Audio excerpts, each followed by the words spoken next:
Thank you, Heidi. I am definitely a Stanford brat. When I finally got married in 1998, and Danielle and I decided to move to San Francisco, my mother was in tears. She's like, oh my God, you're leaving us. Like, you're moving all the way to San Francisco. I'm like, Mom, I'm finally leaving the zip code for the first time in my life. I'd also like to just acknowledge right from the get-go my father, Professor Hemant Shah, who got his graduate degree and his doctorate here at Stanford, and then came back to teach as a young professor, which is why I grew up on the Stanford campus. And my father's life work as a pioneering researcher in the field of earthquake risk assessment was not only the inspiration for this business, but it's a catalyst. And without his support, RMS never would have been born, let alone thrived over the years.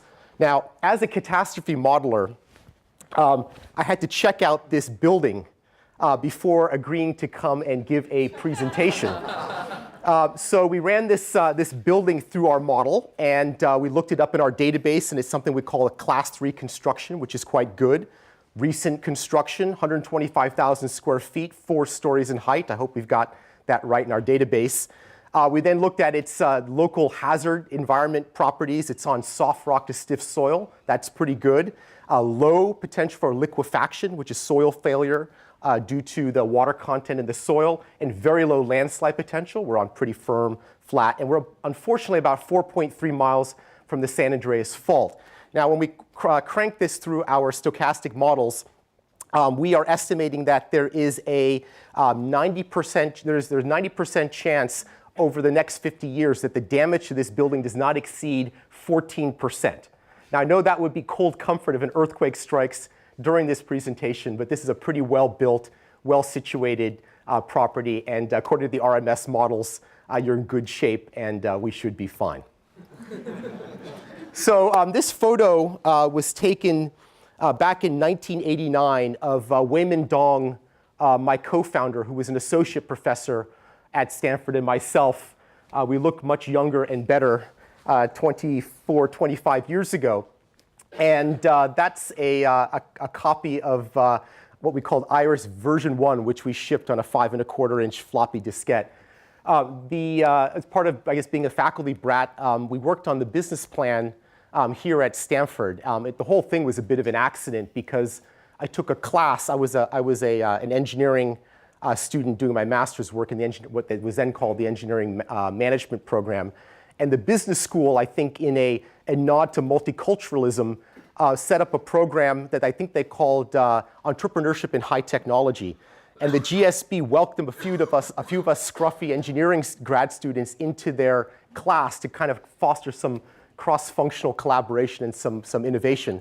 And in order to pass the damn class, we had to write a business plan for a high technology startup. So I and a few of my friends, to pass the class, developed the business plan for what became risk management software at the time, now Risk Management Solutions. And it was a very productive use of school time, and various professors during that master's year were very kind in giving me time to continue to sharpen the business plan during that final master's year at Stanford. Now, our story over time is we started with offering a single model for 3 cities in California to quantify earthquake risk. And over the years, we followed a pretty straightforward strategic playbook, extending the geography of what we model from California to the United States to Japan, et cetera, expanding the number of perils we model from earthquake hazards to a range of climactic hazards to terrorism hazards to disease pandemics, and being able to model more and more classes of physical and financial exposure.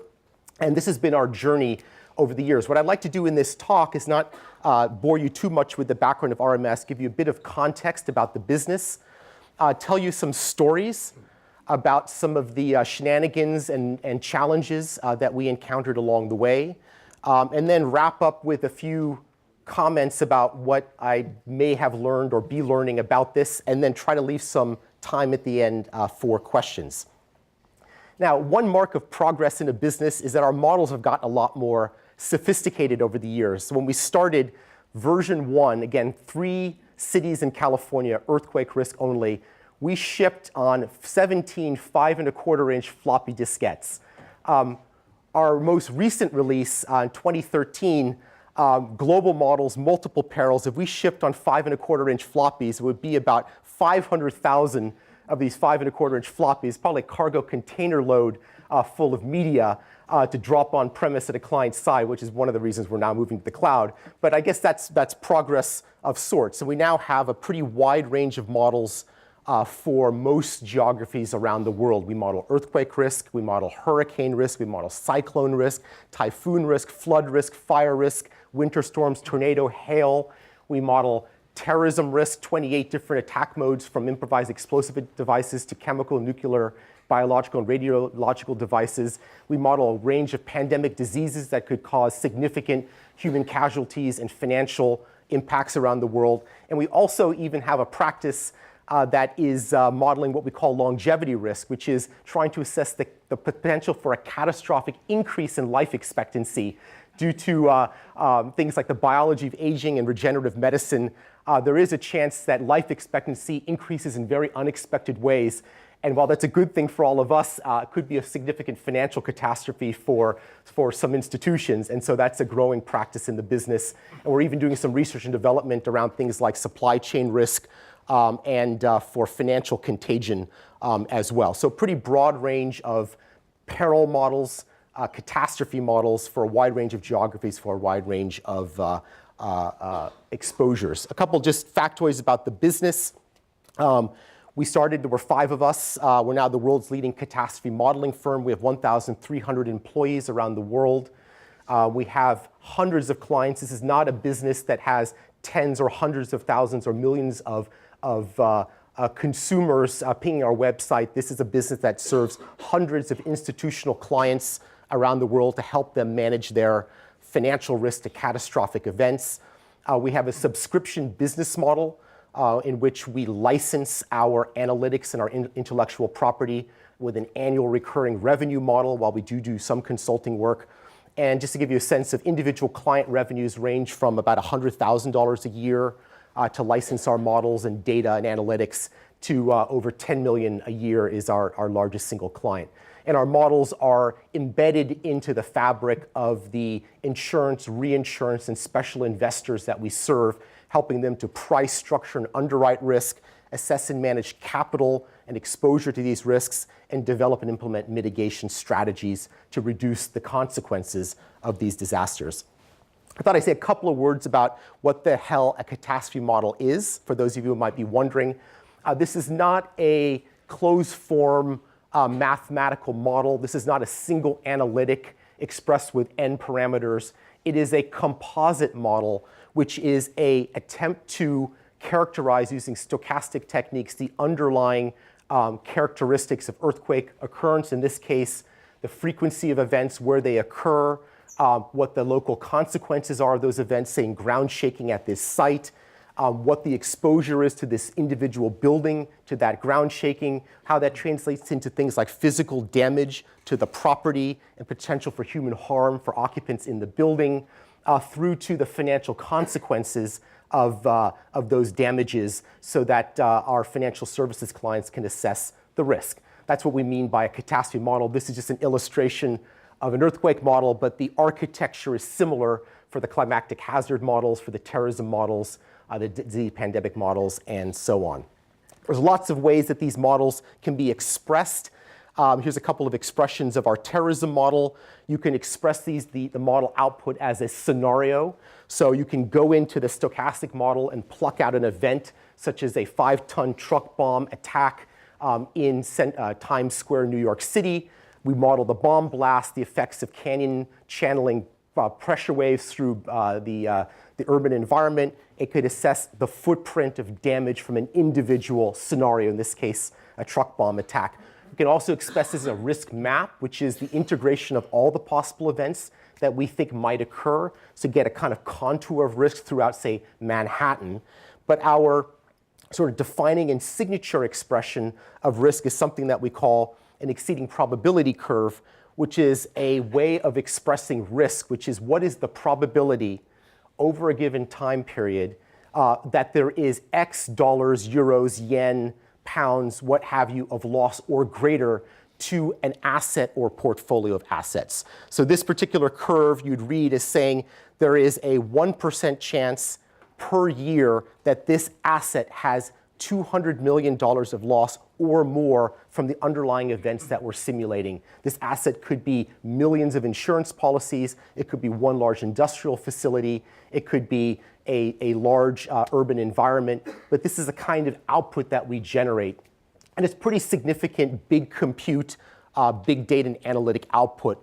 Often the input data to these models runs in the gigabytes, and the output from individual analysis can run into the terabytes, and in some cases into the petabytes of information just for one set of simulated outputs. So this is pretty significant computational resources get brought to bear, and I'll talk a bit about that later as part of some of the stories about RMS. Now, just to bring it to life briefly, before reverting back to the beginning and walking through some of the things we've experienced as a business, just to illustrate a typical use case for these catastrophic models. Now, it wasn't that long ago when Hurricane Sandy, Superstorm Sandy, barreled into the US Northeast. One of many really bad outcomes was that the New York City subway system, MTA, was completely submerged and flooded with water.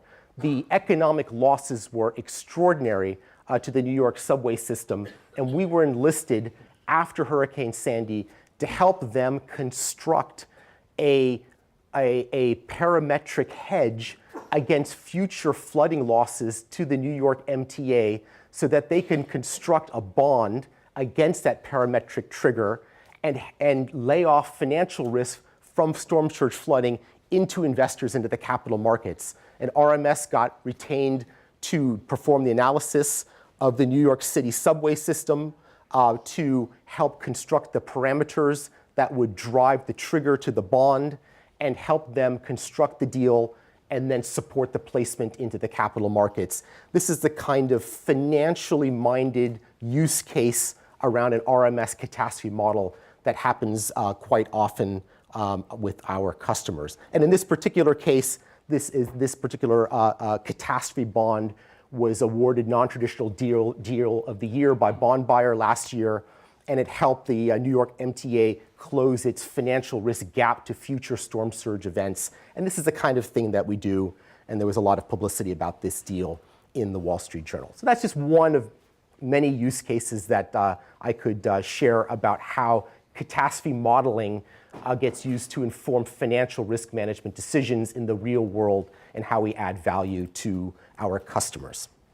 Okay, so that's a bit of the background and some context to RMS as a business. I'd like to share with you, with some of the time we have here, some of the stories along the way that informed my own journey as a co-founder and CEO and shaped the development of this business over the last 25 years. Actually, it's a very wonderful time to be giving this talk. This year, 2014, is the 25-year anniversary since we formally incorporated and started our business. So start with the experimentation phase when we first formed the business, otherwise known as the startup chaos. We were equipped with a bit of money from my father and a couple of his friends. I guess now the term of art is angel investing. But the early days of RMS were pretty seat of the pants. The first office that we had was my apartment, and we used to play some games with our early customers, who hopefully aren't watching right now, where when we get phone calls to my apartment that involved any sort of technical challenge, we'd have this system set up where I would have a phone where I could have two lines, page my co-founder, Wei Min Dong, who was the brains of the operation, conference call him in, and patch him into the client to create the impression that we had a proper firm that could answer their questions. And there was this kind of craziness. Another kind of example of the early chaos and improvisation was we had an early prospect who wanted to take a look at our software. They were domiciled in the US East Coast, and we didn't have enough money to make the trip over to the East Coast to set up shop and give them a proper extended workshop and demo.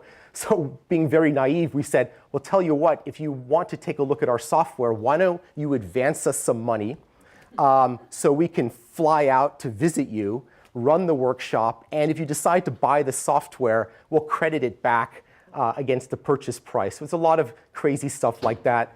At one point, we basically ran out of money, and one of our early colleagues, another Stanford grad, turned up for work, and I had to inform him that we really couldn't pay him very much anymore because we're running out of money, but he could move into my apartment free of charge in order to provide him the ability to still work at the company.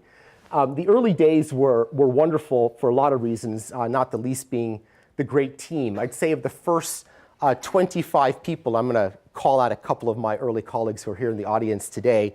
I think about 80% of us, of the first 25 people, were all Stanford grads. They were either friends of mine from the class of 88 or 89.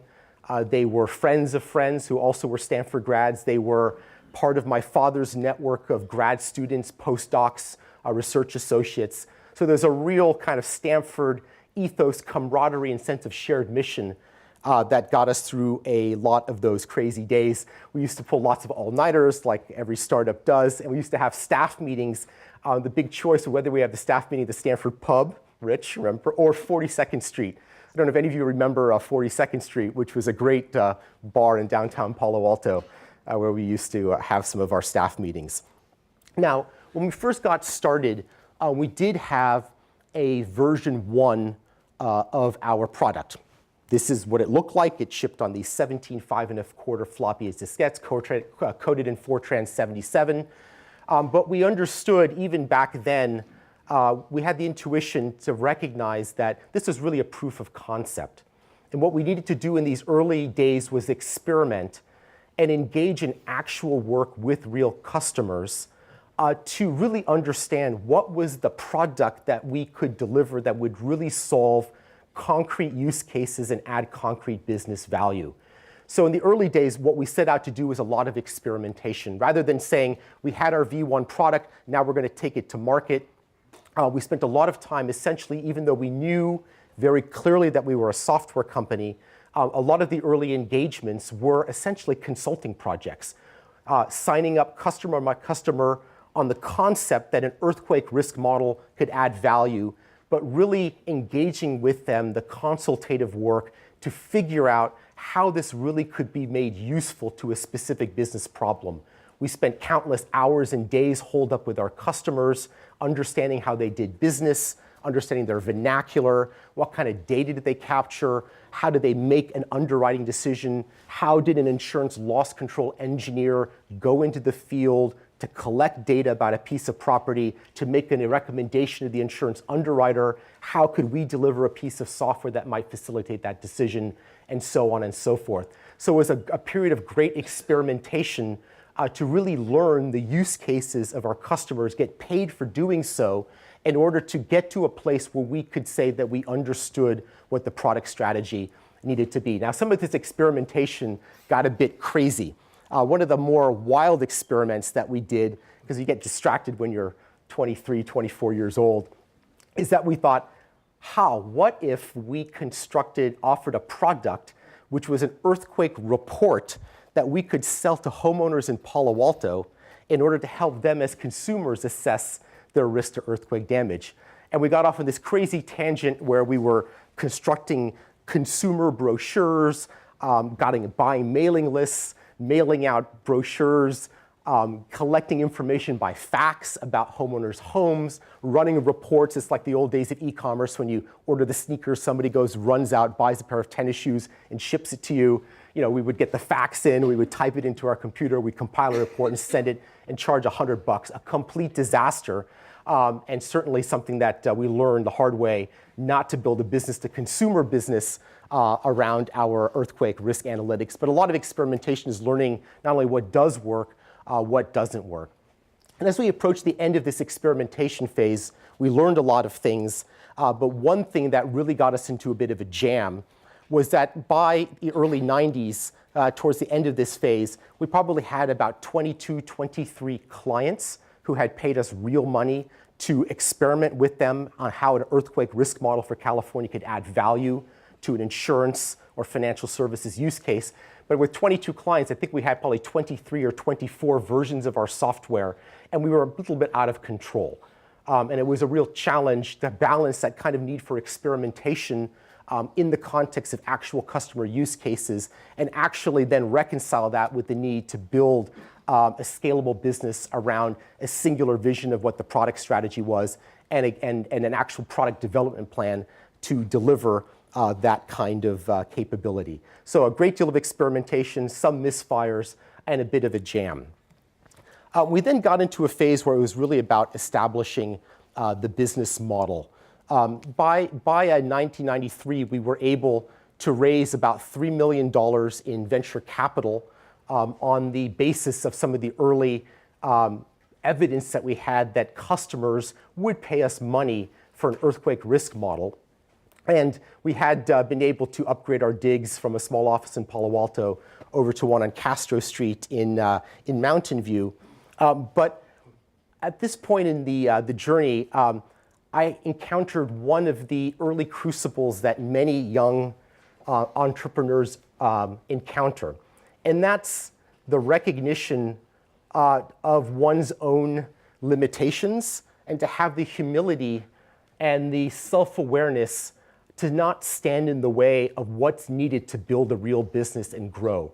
When we went through the process of raising venture capital, I came to be introduced to my colleague Tom Hutton, who's sitting here in the front row. And Tom, also a Stanford grad, engineering, MS, and then went on to do his MBA at Harvard, was introduced to us as a potential CEO to build the next phase of the business as part of raising capital and really starting to get more systematic about what it takes to really build a software business out of the experimentation phase. And I think one of the things that was very real learning experience for me was knowing when it's okay to ask for help and to stand aside and let someone come in to help teach you. And over the years, Tom became a mentor and taught me pretty much everything I now know about business, and helped really systematize from those early experimental days the company into a much more scalable business model. During this phase, we not only focused, of course, on adding more customers and adding more employees and building the business, there were two key challenges that we really focused on. One was articulating the product strategy and understanding what is the coherent value proposition and the use cases that we needed to deliver against to fulfill that value proposition, and develop a proper product roadmap and product development plan to kind of pivot from lots of experimentation with lots of customers and lots of individual wins to something coherent and scalable. In our case, we stepped back with Tom and Rich Boyle, another colleague who was our first head of engineering, colleague class of '88 at Stanford as well. We built a proper product roadmap that recognized the category isn't earthquake risk model, it's natural hazard model. It's not California, it's global. And it's not just insurance or reinsurance, but it's multiple classes of exposure, articulated that roadmap, and with the investment capital we raised, we're able to then invest in building against that roadmap. Another key challenge that we overcame at this point is, what's the business model of the business? At the time, we had envisioned that we, being a software business, would sell our software. I think the price points at the time were $15,000, $25,000, and we would charge an annual maintenance fee, 15, 20%, 25% against that initial sale, and that's how we were going to build the business. During this phase, we came to understand that to build a scalable business, it's not just about the technology or the product, it's the business model itself. What's the business model that is right for this kind of technology that can create a sustainable and durable source of revenue to fund the growth of the business? And we re-envisioned the business not as a software perpetual software sale, but as an annual subscription model, which was a key innovation at the time, which has led to the recurring revenue business model that has enabled us to sustain the growth year after year from to about $300 million in revenue is what we have today. So there was a lot of work in this phase, raising venture capital, articulating a coherent product strategy, executing it, and also being clear about what kind of business model we needed to put in place in order to sustain this business over time. So by the late 1990s, we were feeling pretty good. We had grown from 2-3 million in revenue over the decade to about 30 million in revenue, factor of 10x increase in revenues. We were making a bit of money, which is always helpful. We had some pretty good customers.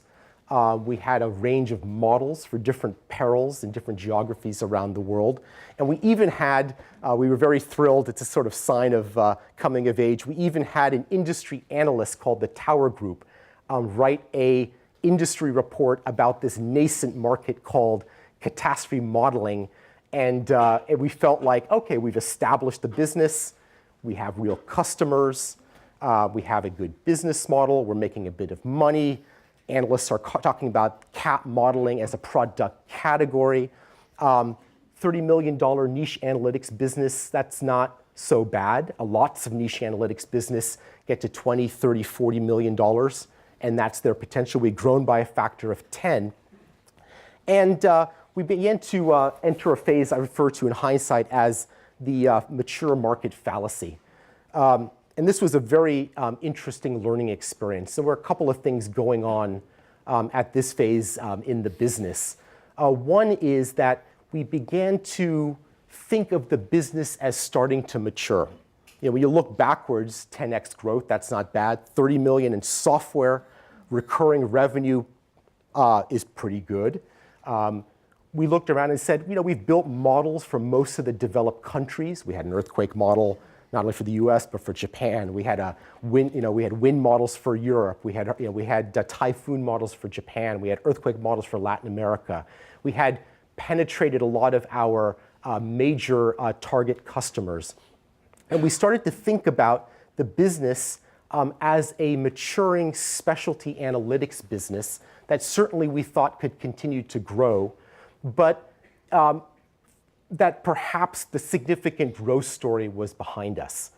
At that point, we made the decision to sell the business to the Daily Mail and General Trust, which I won't get into the details, but it was part of the mindset, which was that we had invested in this little startup. We had overcome the years of startup chaos. We had validated our value proposition. We raised venture capital. We invested in building out a coherent product line. We had good customers. We had a good revenue. It was growing, but growth was beginning to slow. And sort of the thought was, it's the logical time to exit. Unfortunately, around the same time, which was fueling this view of the mature market fallacy, sometimes business challenges are exogenous to your business. For those of you who recall this time, this was the dot-com boom was approaching its crescendo in the end of the 1990s. It got to the point where around 99 and 2000, we started to experience this kind of combination of this is a maturing business and this tremendous exogenous forces of the dot-com boom. Lots of us who had joined the business as kids were getting ready to move on. We had to, one example is we had to relocate our office. And at the time, landlords were getting warrants and equity in technology company in Silicon Valley in return for office space. We couldn't afford that. We went like refugees across the Dumbarton Bridge in a wagon train to Newark, California. We felt like we weren't at the center of this transformative thing called the internet. And it was a very scary time. We had 1 year, I can't recall if it was 99 or 2000, I think it was 99, where our turnover rate approached 40% in the company. And this is not 4 out of 10 people. We had, we had probably around 100 plus people in the business. To lose almost half your company for all the right reasons, tremendous opportunities. We had grown the business. There was a liquidity event, but it was a very scary time trying to manage through this process. And we began to think of the business maturing, and we made the decision to sell the business. And many of the startup team exited, lots of hugs and handshakes, but people started to move on. And there's a tremendous amount of turnover at this time. And at that point was another key milestone. I have here kind of very grayed out this quote from a strategist, the now deceased C.K. Prahalad, who taught strategy at University of Michigan, extensively written in the Harvard Business Review, had a chance to workshop the RMS strategy before he passed away. And he wrote about what he called the mature market fallacy, where often it's not a business that's mature, but an executive's own conceptualization of the stream of future opportunities that becomes mature. And sort of challenge yourself to rethink and reinvent oneself in the notion of how you can grow and add value in order to create a future stream of opportunities for the business. So shortly after the acquisition, I sat down with the team and with the new owners and said, you know what? I know we think we can grow this business from 30-odd million to 40, 50, maybe 60 million. We know you've put in place a very generous earn-out for us to earn out our shares and options. And we can see how this story is going to end, like it does in so many of these situations. The startup team earns out, it moves on, and starts up the next business. And the business stays as an interesting niche analytics firm. In our case, 30, 40, $50 million in revenue is no slouch as a software company. And that's the end of the story.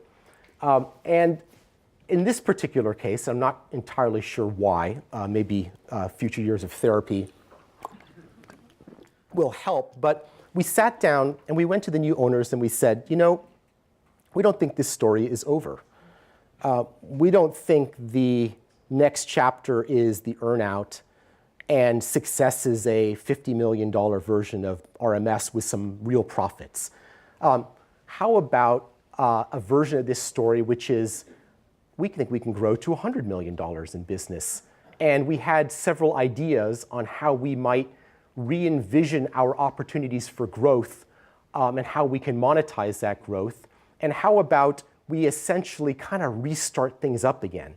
So instead of these very nice earnouts, how about we re-up with more equity in the business? How about a significant new set of grants to evolve down to recruit the team, re-up the veterans who were inclined to stick around for the next phase of growth.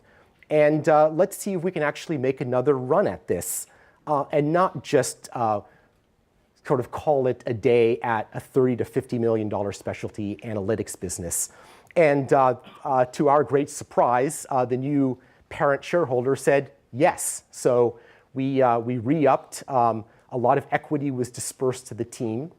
We implemented some new ideas that were about penetrating more deeply into our customers, not just having them have a license for our models, but really working the models into the heart of their business processes. We started to innovate in expanding beyond natural hazard risk into things like terrorism risk and disease pandemic risk. And in many ways, the decade that followed was the most productive and significant growth stage of the company's history. We went from, at the beginning of the decade, about 30 million in revenue, to the end of the decade, about 250 million of revenue. We crossed the $100 million threshold much sooner than we thought. And by the latter part of the decade, the models had been elevated to a whole nother class of value in our customers' enterprise. And we were really, had really reinvigorated RMS and overcome the mature market fallacy and reinvented who we are, how we add value, and the scale and size of the opportunities before us. Which then brings us to the present. You've all heard of this, this notion of the innovator's dilemma. By the end of last decade, 2008, 2009, 2010, things were looking pretty good at RMS. We We were closing in, I think, on 250 million in revenue, again, up from 30 million a decade before. We were quite profitable, margins, 30+% operating margins. We were growing steadily, not like a rocket ship, but growing steadily. And we were really woven into the fabric of the insurance, reinsurance markets that we serve. And it started to get a little uncomfortable. There was a sense that the language was starting to change. The language of meetings in the company started going from growth to how do we protect our market share.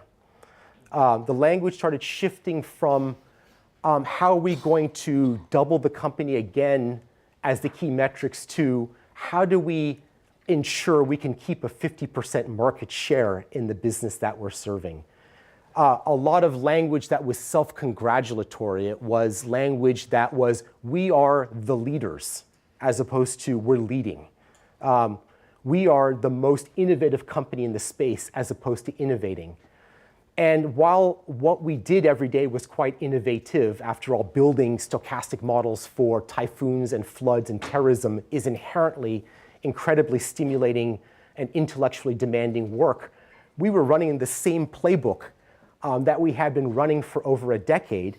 And there was a sense of defending the status quo, celebrating what we had accomplished, as opposed to re-envisioning how we could add value, what we needed to do to invest in new ways of adding value, and how to think of ourselves not as the market leader in the field, but rather than the 50% market leader in the niche field, what's the market that we could serve that we're the 5 to 10% market share player in?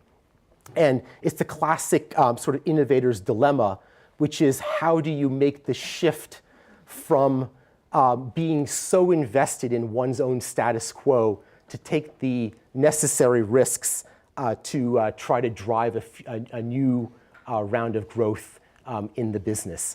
And this was a very interesting and challenging time. The company was not a Goliath, but by our historic standards, we started 5, 25, 50, 1,000, 800, 900 people in the business, lots of clients, real profits, significant revenue streams, market share position.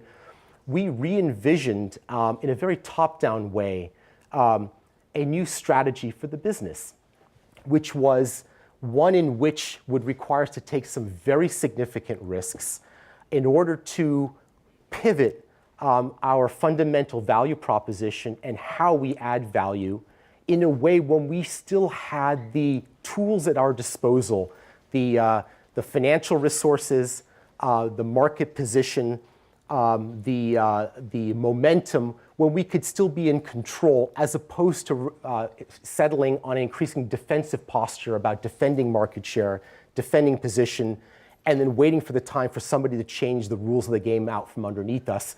After all, a lot of these kinds of businesses where you have very significant market positions don't often succumb because your number 2 or your number 3 competitor picks up 10 points of market share. It's because you become so invested in defending the status quo, you don't see something coming that fundamentally changes the terms of value that the customer experiences and the ways in which they can consume that value, and there's some disruptive change that causes you to fundamentally lose the plot line.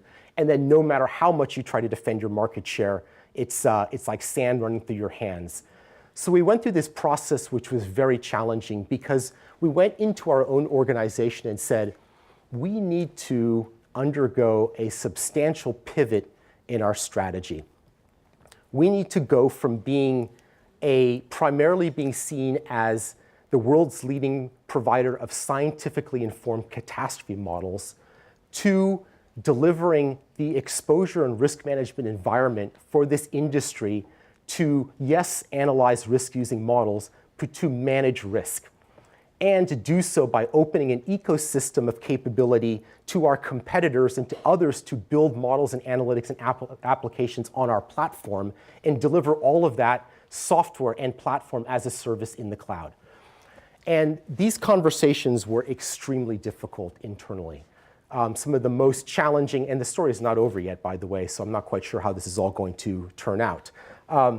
We had a number of, this transformation has been going on for over 2 years now, but it started with a lot of very angst-filled internal dialogue about why is there the need for change. And the institutional, internal, and cultural barriers to change when you've been able to develop a reasonably successful business that has a well-defined brand and market position that is understood by employees and customers alike to be doing something very specific very well and getting compensated for that. To make the pivot and do something different only happens in one of two situations. One is when you're under existential threat of death, and that's quite a motivator to try something different. Or the opportunities are so significant, it challenges you to think differently and take some risks. And we went through a whole internal process, and I made so many mistakes and learned so many things the hard way about how a top-down strategy to take an organization that was intensely proud, as it should be, of everything it had accomplished over 20 years of innovation in a very specific dimension, to take that organization through change and build the case for change was extremely difficult. And we got there. We got full alignment, but it took a lot longer than I thought. It was much harder than I imagined, and it was very scary at times when you are starting to pivot the company and try to bring the culture with you and realize that you might fracture the very organization that brought you to this place, and you haven't yet made the definitive, not only intellectual case, but emotional case for why a company should go through significant change. It's a very scary place as a leader to go through that realization that you might not make it to the other side. And often it's not the customers or the market who votes, it's your own employees and colleagues who vote, whether they buy in to the rationale for change and stick with you through the process. We've been going through this journey now for almost 3 years. We have been building what we call RMS One, which is certainly going to deliver world-class catastrophe models, but is essentially now we're positioning as an environment for resilient and real-time exposure and risk management. And we are framing this as a core system in our clients' enterprise delivered as a cloud-based service, and we feel can more than double our addressable market. We are going to market in about 6 weeks with the initial release of RMS One.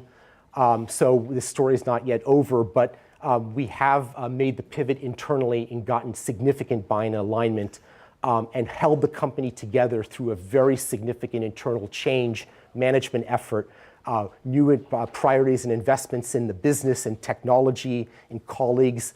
If you look at the senior 20 people in the RMS leadership team right now, senior 21 people in the RMS leadership team, 17 of the 21 are either new or had a very different job just 2 years ago. So a tremendous amount of change in the leadership team, but we brought the core culture through. The modeling team stayed intact, are as enthusiastic as ever about delivering great models through this platform. But there's just a lifetime of lessons I feel I've learned about the soft part about leading transformation and change in one's own culture. And many mistakes were made, but I think we learned fast enough that we're coming through okay on the other side.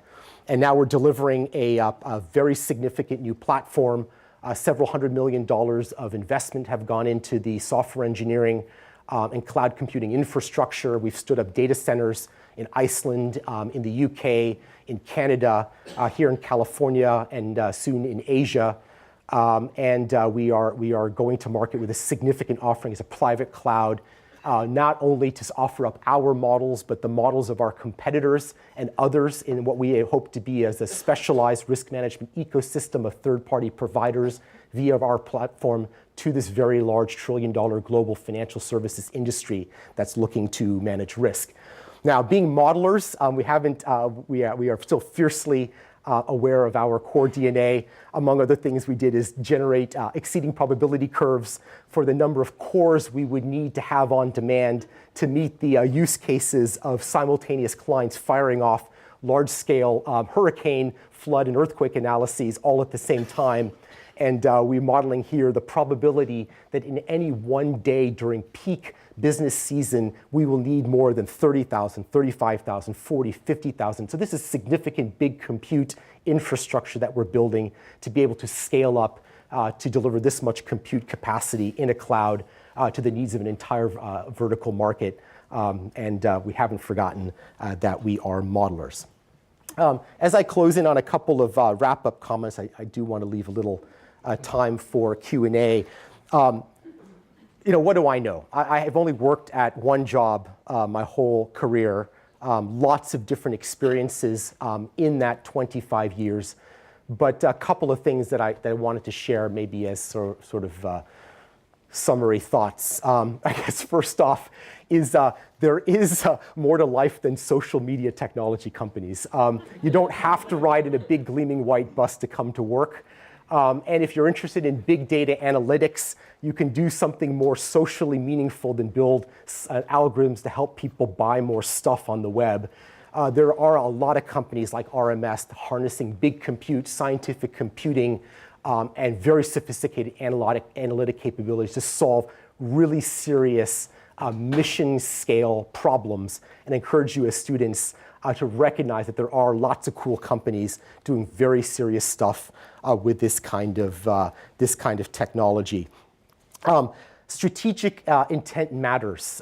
It's okay, and I think at times necessary, to have heroic aspirations, as C.K. Prahalad said, all out of proportion with one's capabilities. And the challenge isn't not to envision the gap, but how to systematically challenge your organization to close the gap. And that sets up my third point, which is mission matters. RMS, since day one, has been a purpose-driven company. Our big ideal from when we started the company was to make the world a safer and more resilient place. And that I don't mean just as a slogan. There's a whole theory of the firm which connects what we do to the markets that we serve, to the problems we are trying to help them solve, to making the world a safer and more resilient place.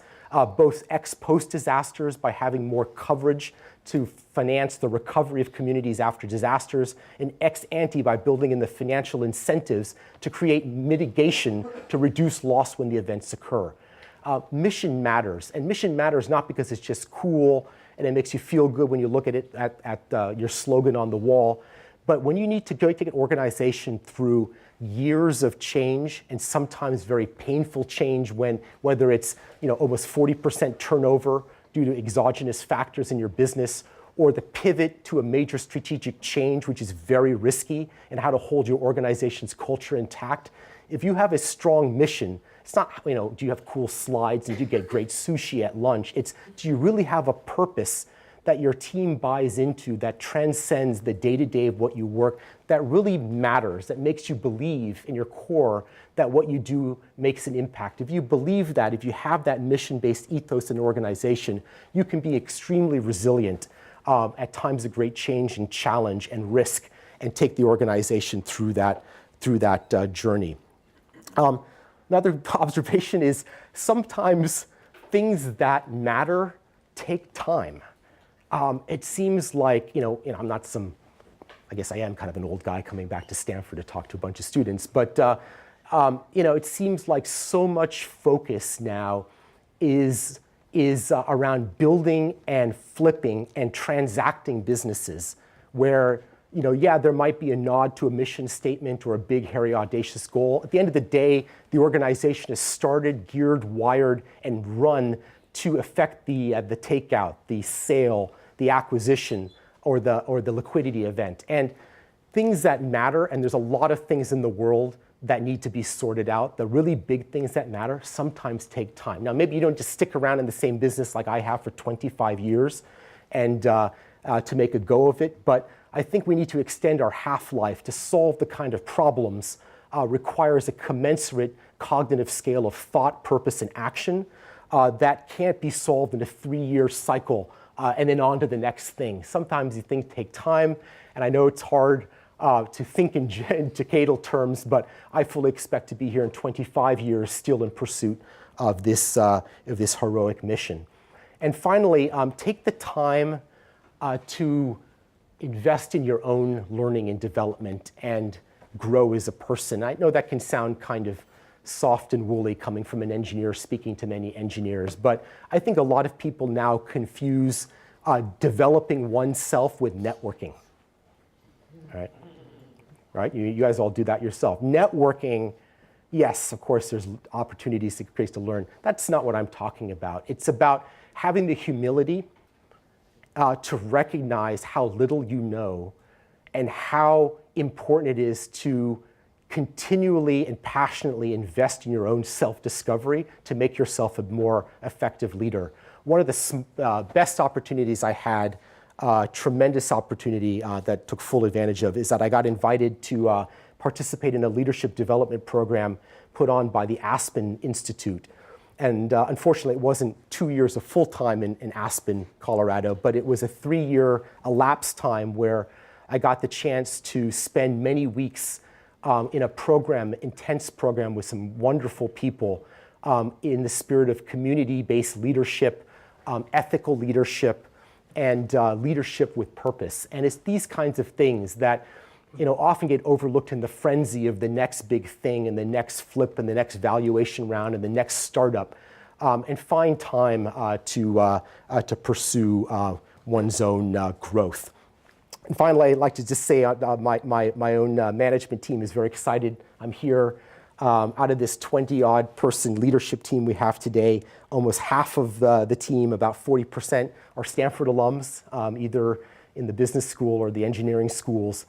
So we feel very proud to be part of this community and thrilled to have this opportunity and this honor to come share out our experiences with you, what we've gone through over the last 25 years. So with that, I just want to thank you for this opportunity. I think we've got exactly 7 minutes for questions. And Rich, you can't ask me any hard questions. Yeah, yes. So what are the biggest lessons you learned in your latest business strategy shift in changing the DNA of the company, getting everyone to move in the new direction? Well, I think there's a lot. I think getting people, the first mistake I made was overly intellectualizing the strategy. Of course it makes sense. It's so evident. Here's the logical argument, and didn't engage people enough emotionally in why there was a need for change, and engage people as human beings emotionally around why should they as people buy into a new strategy, and why that strategy doesn't alienate them from the business that they love and they made the choice to come work here. And that was something that I feel like if I do this again, I will spend far more time on that aspect, getting emotional buy-in from the team as opposed to just trying to cram it down top down because it makes intellectual sense. Another thing that was, maybe it's an unfortunate statement on human nature, but in the early days of the change management process, which I guess is the proper way to refer to these things, it didn't seem much like a process at the time, but in the initial day of the change management process, I spent a lot. I'm a very optimistic person. I'm a glass half full person, and I sold the need for change in very aspirational. These are a huge opportunity. I found that also when we realized as a leadership team that we needed to balance the need for change with it's going to be great if we pull this off and the opportunities are much more, but also that the status quo is not risk-free. So human beings, we always think the status quo ex ante is the risk-free option, and change is risky. It's very hard for us, I think a lot of social scientists suggested, to cognitively realize that the status quo carries a lot of risk. So we started talking about the downside and the risks that things that can go terribly wrong if we just keep sticking to our knitting. And we didn't overdo that because, again, I'm a very optimistic person, but we started dialing in maybe a 22% weight on the downside as opposed to emphasize. That really tipped people's minds that there's a need where the status quo isn't tenable. We have to change, and the risk of change is balanced against the risk of not changing, as opposed to just the great stuff that's going to happen if we successfully pull it off, balanced against the fear that if we fail, we're going to screw up what we already built. So that was, yes, here in the... I'm curious when you say your addressable market is double.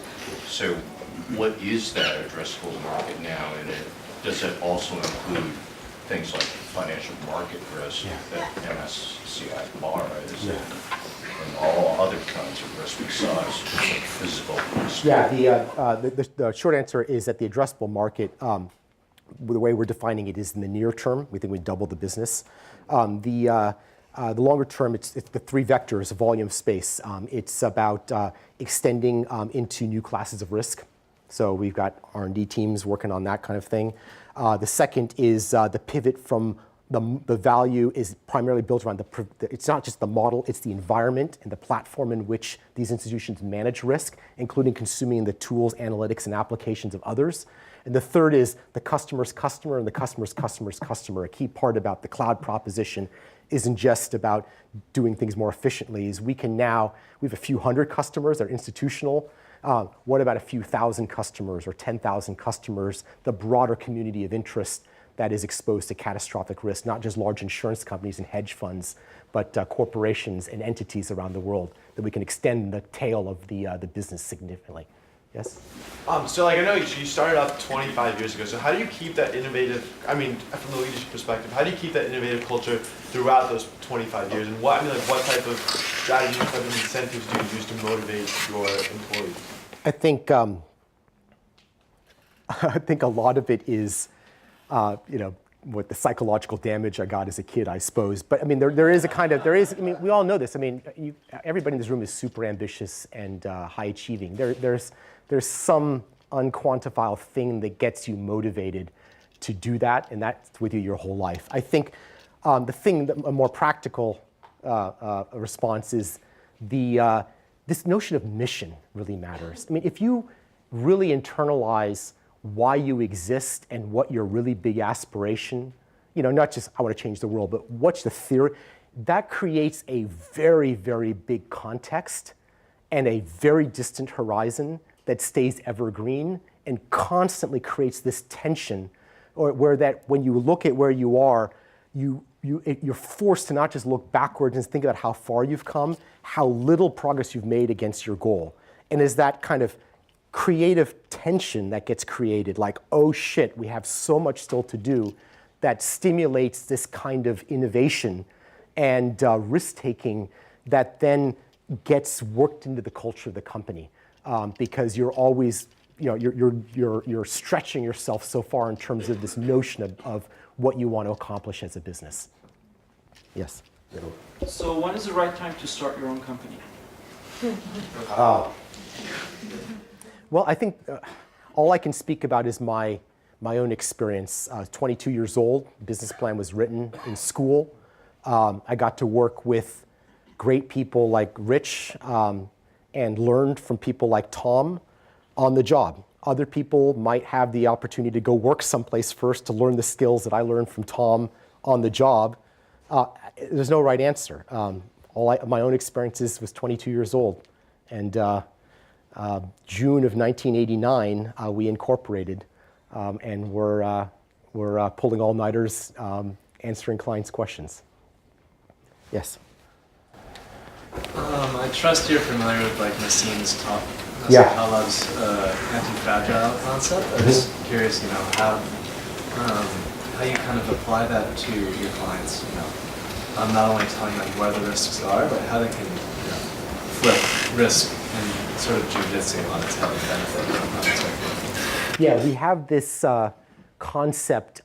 It's not a new concept that we look to quantify and articulate the resiliency of our clients' risk management strategies. And it's an inversion of the proposition. So much of our society and business culture is focused around optimization. You make a set of assumptions, and then you drive to optimize the hell out of that system to maximize the economic returns. And that leads to hyper-efficient supply chains that blow up when anything goes wrong because there's no inventory in the system anymore. I'll give you but one example. The same thing happens with financial services risk. You can have a view of the world that is taken, and you optimize the hell out of the risk management strategy to maximize the return on allocated shareholders' capital. but what if your assumptions are wrong? We also what happened in 2007, 2008. And we've had a couple of versions of that ourselves. We learned the hard way where clients overly optimized around our models, and then we're surprised when we learn the hard way that all models are wrong and some are useful. So we have a whole construct now that we use as resiliency, where we explore the fragility of the client's risk management strategies to the underlying assumptions to see how brittle the strategies are, and we invert the proposition to provide a measure of resiliency that they can use to trade off against the efficiency, optimality imperative to create a balance between those two competing criteria for building a portfolio. Okay.